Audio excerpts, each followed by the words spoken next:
আসসালামু আলাইকুম সুপ্রিয় দর্শক, আপনাদের ভালোবাসায় আসলাম এক অসহায় মেয়ের কাছে। আমরা শুনবো তার জীবন কাহিনী। আসসালামু আলাইকুম। ওয়ালাইকুম সালাম। আসসালামু আলাইকুম। ওয়ালাইকুম আসসালাম। ছোট আপু কেমন আছো? আলহামদুলিল্লাহ ভালো আছি। আপনি ভালো আছেন? আল্লাহ তাআলা খুব ভালো রাখছে। তোমার নামটা কি আরেকবার জানতে পারি? মায়া। মায়া। তোমার হোম ডিস্ট্রিক্ট কোথায়? রংপুর। রংপুর। রংপুর কোন জায়গা? লালমনিরহাট না? জি, লালমনিরহাট। লালমনিরহাট। তোমার এখানে জন্ম না? জি। আচ্ছা, তোমার ফ্যামিলিতে কে কে আছেন? আছে আমার বাবা মা আর আমরা 3 বোন থাকি। 3টা বোন আর বাবা মা। জি। বড় কে? বড় আর একটা বোন আছে। ওটা কি বিয়ে হয়েছে? বিয়ে হয়েছে কিন্তু বাড়িতেই থাকে। বিয়ে হয়েছিল না? ও আচ্ছা আচ্ছা, যাই হোক। তা আমাদের ক্যামেরার সামনে কি জন্য আসছো? অর্থ সহযোগিতা লাগবে না বিয়ে শাদীর জন্য? বিয়ে শাদীর জন্য। বিয়ে শাদীর জন্য না? তোমার বয়সটা কত জানো? 23। 23। তোমাকে আগে বিবাহ হয়েছিল? জি না। বিবাহ হয়নি। যাই হোক, তোমার বয়স যেহেতু 23 বছর, কত বছর হলে তোমার সাথে মিসুইট হবে তুমি মনে করো?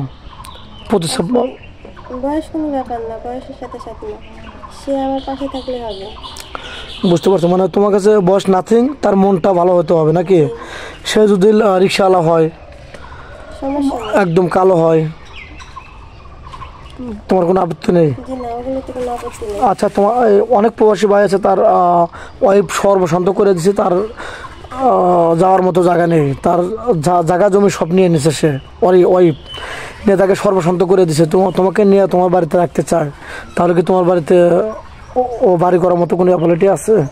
জি না, বাড়ি করার মতো কিছু নাই, কিন্তু সেই দায়িত্ব তাকে নেওয়া লাগবে। আমি থাকতে পারবো বাড়িতে। ও, বুঝতে পারছি। তো যাই হোক, কোনো প্রবাসী বাদুলে 1-2 বাচ্চা থাকে, তাদের সাথে কি তুমি ওরকম ম্যানের সাথে কি বিয়ে বসতে রাজি আছো? জি, রাজি আছি। করবে তো না? তোমার ফ্যামিলিতে কেউ বাধা দেবে না? জি না, কেউ বাধা দেবে না। আচ্ছা, তুমি পড়াশোনা কতটুকু করেছিলে? বেশি দিন না, ক্লাস 9 পর্যন্ত। 9 পর্যন্ত, মানে নিজের নাম তো লিখতে পারো আর কি মোটামুটি। তো যাই হোক, তোমার তোমার শ্বশুর শাশুড়ি থাকলে ভালো নাকি শুধু স্বামীকে লাগবে, কোনটা?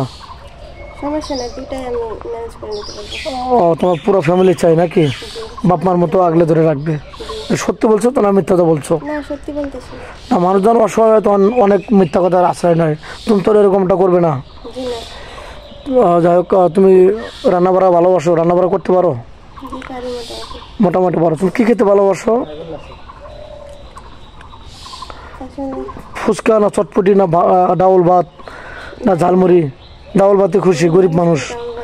আচ্ছা, তোমার স্বামীকে নিয়ে কোথায় ঘুরতে যাবে এরকম কি সিলেক্ট করেছো মনে মনে?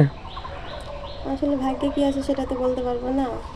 তা তো অবশ্যই, কার ভাগ্যে কী আছে কেউ জানে না। তাও তোমার এরকম আশা নেই যে আমি স্বামীকে নিয়ে কক্সবাজার বা যে কোনো এক জায়গায় ঘুরতে যাবো, আমার স্বামীকে নিয়ে বেড়াবো, এনজয় করবো, এরকম নাই না? ডিসাইড নাই? যাই হোক, অনেক কথা বললাম, 2-4-5 মিনিটের মধ্যে কারোর জীবন গল্প শেষ করা যায় না। এবং তোমার কি ফোন আছে? জি না, আমার ফোন নেই। তোমার কোনো ফোন নেই? আদৌ ফোন কেন নেই? কেউ তো বিশ্বাস করতে চায় না যে এই যুগে কারো ফোন নাই। সেটা ঠিক আছে, কিন্তু আসলে ফোন নেই আমরা গরিব মানুষ। ও আচ্ছা, বুঝতে পারছি। মেয়েটা কোনো ফোন নেই, অসহায় গরিব মেয়ে। আমাদের নাম্বার দেওয়া থাকবে, কেউ ভিডিও কল দেবেন না, দয়া করে কেউ ভিডিও কল দেবেন না, ভিডিও কল দিয়ে ব্লক করতে বাধ্য হবো।